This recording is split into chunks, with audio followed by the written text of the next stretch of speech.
This is Saul's story. Diagnosed with a life-threatening condition at a young age, he knew his time was running out. One night, sitting alone in his car, Saul decided it was time to reach out to those who mattered most in his life, to say goodbye. He made one last call to each of his friends, erasing their numbers after they spoke. It was his way of trying to ease their future grief. But when it came to his former partners and mentor, Saul couldn't just say goodbye over the phone. These were people he needed to see face to face. Across the country, Elias, Saul's mentor, was charming a woman at a bar. He had always lived a life full of fleeting encounters, effortlessly captivating others. But that night, something unexpected happened. Saul called him after years of silence. Elias was shocked to hear from Saul, especially when he shared his devastating news. Knowing how serious it was, Elias promised to help Saul fulfill his last wish. A few days later, Elias arrived in Thailand. Seeing Saul's frail condition hit him hard. Despite everything, Saul greeted his old friend with warmth, just like always. On the balcony, Saul shared what he needed. He wanted to return a few cherished items to his former partner. Unable to drive anymore, he asked for Elias's help. It seemed like a simple request, but Elias could barely keep his emotions in check. Without delay, they set off in Saul's late father's car, a treasured relic from his past. They played an old recording of his father's radio show, letting memories fill the silence. When they reached the dance studio of Saul's former lover, Elena, Saul asked Elias to speak to her for him. He knew she wouldn't agree to meet him otherwise. Elias met with Elena, and after some convincing, she agreed to see Saul. That evening, they reunited in a small cafe. Time had passed, and distance had grown between them, but there was still a deep, unspoken bond. Saul handed over a small bag of her belongings, his only reason for meeting. But as they talked, emotions that had long been buried rose to the surface. Before they parted, they danced one last time. It was bittersweet, filled with nostalgia and regret. But Saul knew this was the right way to say goodbye. After leaving Elena, Saul and Elias talked about their next move. Elias was frustrated. Why was Saul so focused on this journey instead of seeking treatment? But Saul, reflecting on his father's death, insisted he needed to make peace with his past. Reluctantly, Elias agreed to help, but only if Saul promised to consider treatment afterward. And with that, they continued their journey. The next day, they arrived at a bustling film set where Nuna, another of Saul's past loves, was shooting a scene. Frustration with her performance was evident, and Elias saw an opportunity. With Elias's help, Saul managed to talk to Nuna.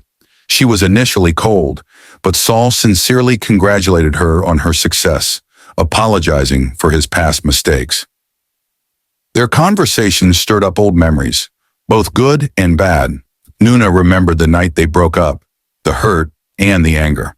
But Saul, now understanding the consequences of his actions, just wanted to make things right. The meeting was tense and ended abruptly, but Saul was content knowing she was on the right path. Later that night, Elias took Saul to a bar, hoping to lift his spirits. But Saul had other plans. He urged Elias to start taking life more seriously, to stop wasting time on fleeting pleasures. But their night out took a dark turn when Saul suddenly collapsed, forcing Elias to rush him to the hospital. Despite his deteriorating health, Saul insisted on leaving the hospital to see Rue, another woman from his past. In the pouring rain, they reached her home, only to find that she had moved on. Elias tried to persuade her to meet Saul, but Rue, now married with children, refused. She said it was too late. Heartbroken, Saul accepted her decision.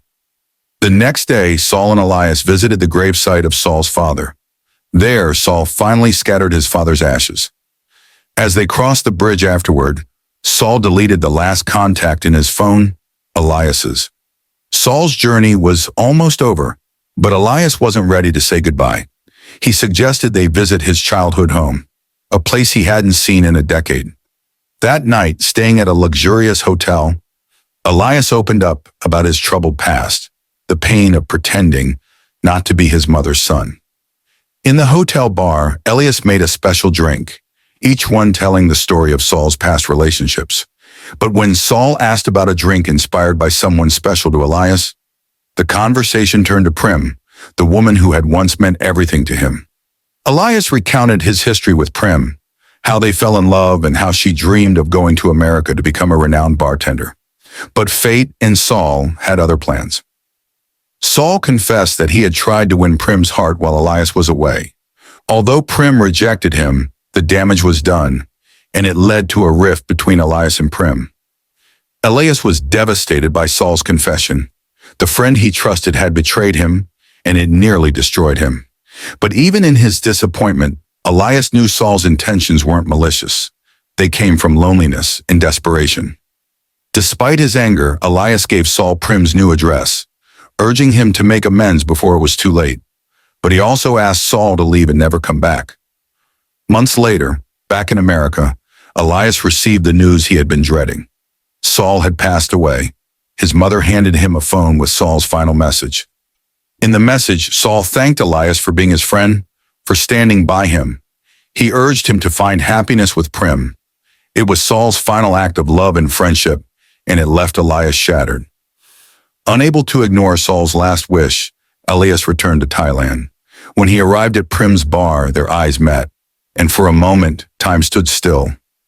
Despite all the pain, they both knew they'd been given a second chance. With a heavy heart, Elias asked for the drink that had once been their favorite, a symbol of their shared past and perhaps their future.